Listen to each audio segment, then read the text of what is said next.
Next paragraph, I had remembered it, मैंने इस number को याद रखा था, but I had waited a long time to go there, किंतु मैंने वहाँ जाने के लिए लंबे समय तक प्रतीक्षा की थी। Initially after the liberation I was absolutely not interested in all that stored stuff, और आज़ादी के बाद stuff, and naturally I was rather afraid of it, और आज़ादी के बाद शुरुआत में मुझे उस संग्रहित सामान में कोई दिलचस्पी नहीं थी, और स्वाभाविक रूप से मुझे उससे डर भी लगता था, बिकॉज उनसे afraid of being confronted with things that had belong to a connection that no longer existed, मुझे उन वस्तुओं का सामना करने से डर लगता था जो उन संबंधों से जुड़ी हुई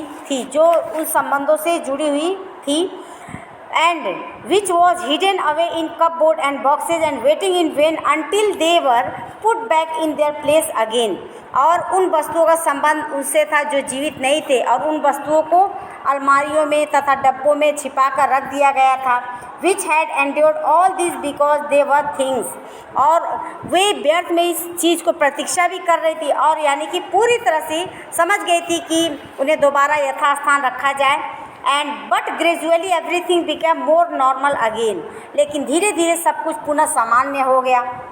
breads was getting to be a lighter colour, there was a bed you could sleep in unthreatened, और डबल रोटी हल्के रंग की मिलने लगी थी, एक बिस्तर था जिस पर आप बिना किसी खतरे के सो सकते थे, और रूम एक कमरा भी था with a view you are more use to glancing at each day, जिसके बाहर का दृश्य हर दिन देखने को आपकी आदत पड़ गई थी, and one day I was curious about all the position that must still be at that address, और एक दिन मैंने उस बात पर ध्यान भी दिया कि मैं उन सारी चीज़ों के विषय में जानने की इच्छा रख रही थी, that address, and I wanted to see them touch remember, और मैं उन सब पते पर हूँ, और मैं उसे देखना भी चाह रही थी, छूना भी चाह रही और याद करना चाह रही थी।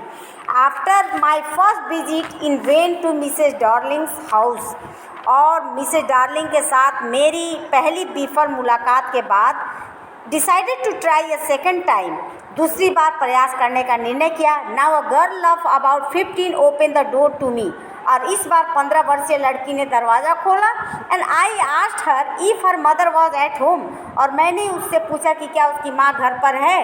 नो सी सेड, उसने कहा नहीं, my mother is doing an errand, मेरी माँ किसी काम से बाहर गई हुई है। No matter, I said I will wait for her, कोई बात नहीं, मैंने कहा, और मैं उनकी प्रतीक्षा कर लूँगी। इस तरह से उनकी बेटी से बात होने लगी।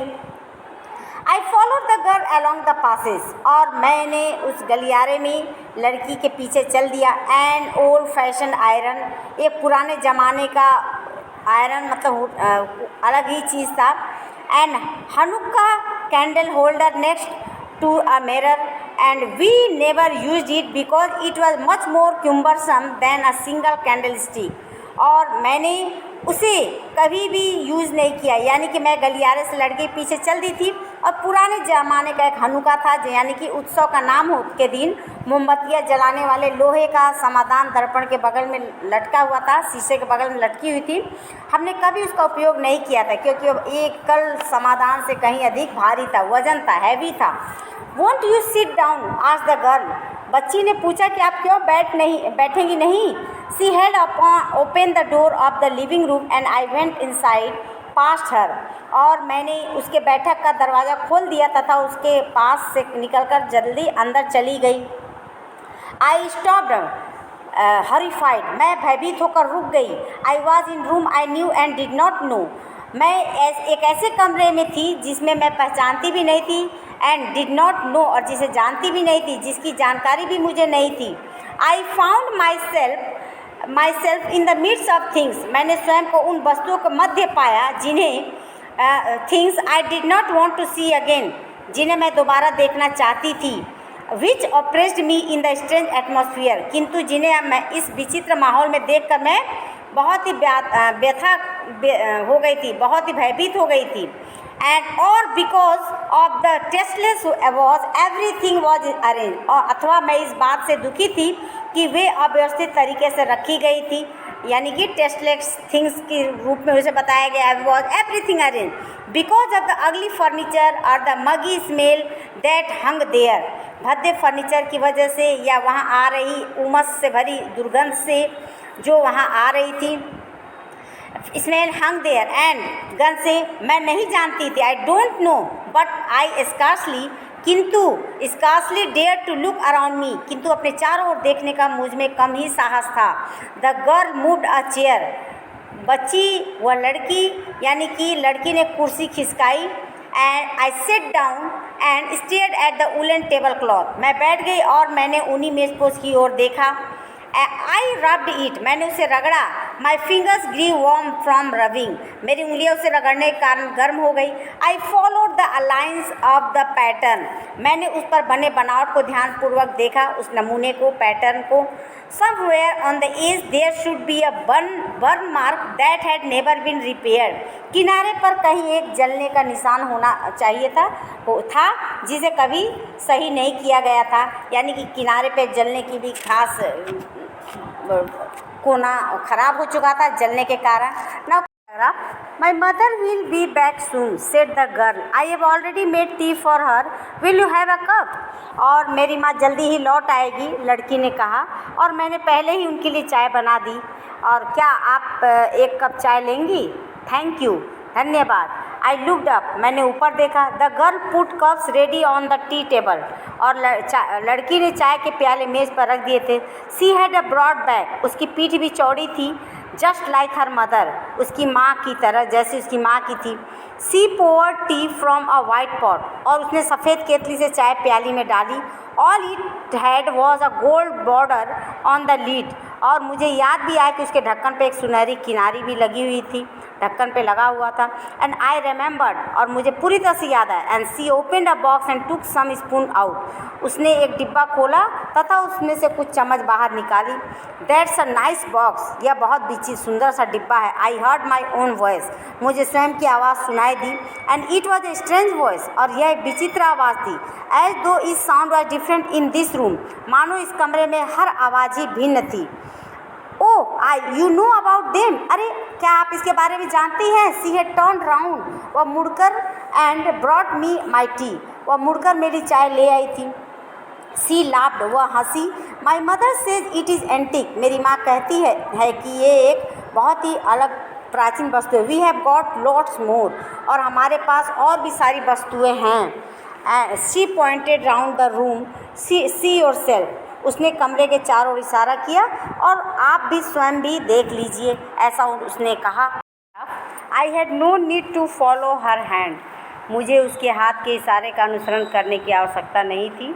And I knew which things she meant, और मुझे पता था कि उनका तात्पर्य किन वस्तुओं से था। I just looked at the still life over the tea table, और उनका मैंने जब चाय की मेज़ के ऊपर टंगे हुए चित्र को जब देखा, as a child I had always fancied the apple on the pewter plate, जब मैं बच्ची थी तो हमेशा जस्ते के प्लेट में रखे सेब को खाने की कल्पना किया करती थी। छोटे बच्चे जस्ते के प्लेट में खाना ही पसंद करते हैं।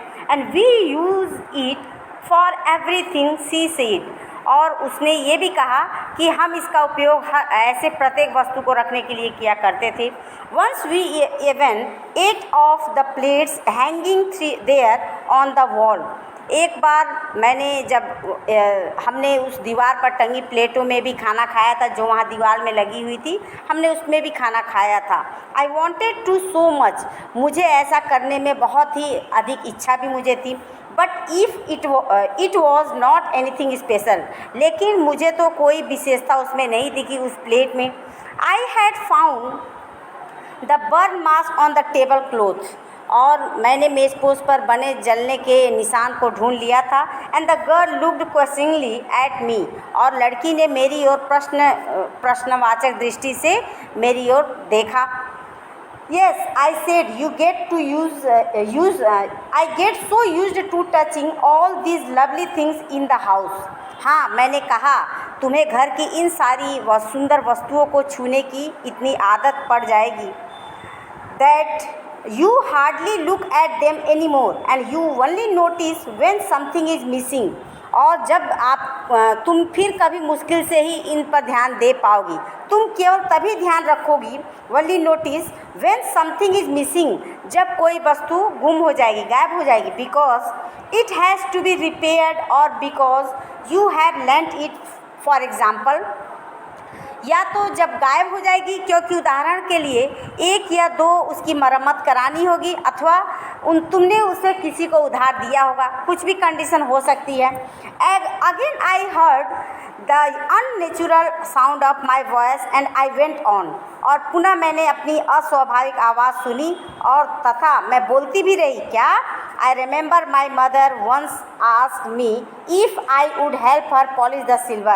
मुझे याद है कि एक बार मेरी माँ ने मुझसे पूछा था कि क्या मैं चांदी के बर्तनों का पॉलिश करने में उनकी सहायता करूँगी। It was a very long time ago and I was probably bored that day or perhaps I had to stay at home because I was ill. और यह बहुत समय पहले की बात है और संभवतः मैं उस दिन बोर हो रही थी और माँ के द्वारा कहे गए कामों को करने से मैं बोर होंगी, या शायद मुझे बीमार होने का कारण घर पर रुकना पड़ा था, शायद यही कंडीशन था। As she had never asked me before, क्योंकि उन्होंने मुझसे पहले वह कभी नहीं पूछा था। I asked her which silver she meant and she replied surprised. मैंने उनसे पूछा कि उनका तात्पर्य कौन सी चांदी की वस्तुओं में है और उन्हें आश्चर्यचकित भी होकर क्या उत्तर दिया। And that it was the spoons, कि वे चम्मचे कैसी थी। It was the spoons, forks and knives of course, और वे शायद चम्मच थे, कांटे वाली चम्मच थी और छुरियों की बात कर रही थी। And that was the strange thing, और ये बात बहुत ही विचित्र थी। I did not know the cutlery we ate of every day was silver. मुझे यह पता ही नहीं था कि जिन बर्तनों में हम हर दिन भोजन करते थे वे चांदी के थे। The girl laughed again. बच्ची पुनः हंस पड़ी। Now come to the next paragraph. At the corner of the road, I looked up at the name plate. सड़क के किनारे पर जाकर मैंने ऊपर लगी नेम प्लेट की ओर देखा। Marconi street, it has said, और उस पर लिखा था Marconi street. And I had been in at number 46, और मैं मकान नंबर 46 जान गई थी। वहाँ देखा तो मकान नंबर 46 ही था। The address was correct, address बिल्कुल सही था, पता बिल्कुल सही था। But now I did not want to remember it any more, लेकिन अब इसे याद रखना मैं नहीं चाहती थी। I would not go back there because the objects that are linked in your memory with the familiar life of former times instantly lose their value when severed from them. और मैं वहाँ वापस नहीं जाऊँगी क्योंकि वे वस्तुएं जो अपनी सभी पुराने समय के परिचित जीवन की यादों से जुड़ी होती है उसे क्षण अपना मूल्य खो देती है। कब? when you see them again its strange surrounding, जब उसे अलग होने के बाद आप पुनः उसी विचित्र वातावरण में उसे देखते हैं। And what should I have done with them in a small rented room? अब मैं उन वस्तुओं को क्या करूँगी कि एक छोटे से किराए के कमरे में जहाँ अब तक रोशनी नहीं आती है। Where the shreds of black out paper still hung along the window and no more than a handful of cutlery fitted in the narrow table drawer, और रोशनी रोकने वाले कागज़ की जो कतरनें खिड़कियों पर लटक रही थी और मुट्ठी भर चम्मच, कांटे और चाकुओं के अतिरिक्त मेज़ की पतली दराज में कुछ और नहीं रखा जा सकता। इसीलिए मैं उन पुरानी यादों को फिर से ताज़ा नहीं करना चाहती थी। And I resolve to forget the address, और मैंने तुरंत उस पता को भुलाने का निश्चय कर लिया।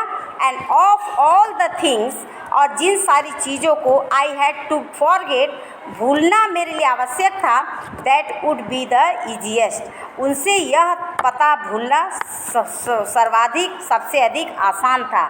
यानी कि पुरानी यादों को ताज़ा करेंगे। एक तो रूम रेंट पे लेके रह रही थी, ऊपर से पुरानी यादों को ताज़ा करना वो भी दुख का एहसास कराता है। और ऐसे में उन सब चीज़ों को भूल जाना ही ये इनके लिए कहा गया, ये इन्होंने ये चीज़ मानी है। यानी कि किस तरह से यहाँ कहानी में एक हृदय स्पर्शी कहानी एक लड़की के बारे में बताई गई जो हॉलैंड में दूसरे विश्व युद्ध के समय पश्चात उसके अपनी माँ से जुड़ी वस्तुओं को खोजने में निकलती है। मिलती तो है लेकिन यादों को फिर से ताज़ा नहीं करना चाहती है, उसे भूलना चाहती है। तो ये था बच्चों आपका chapter second, address, that is complete today. Thank you and have a nice day.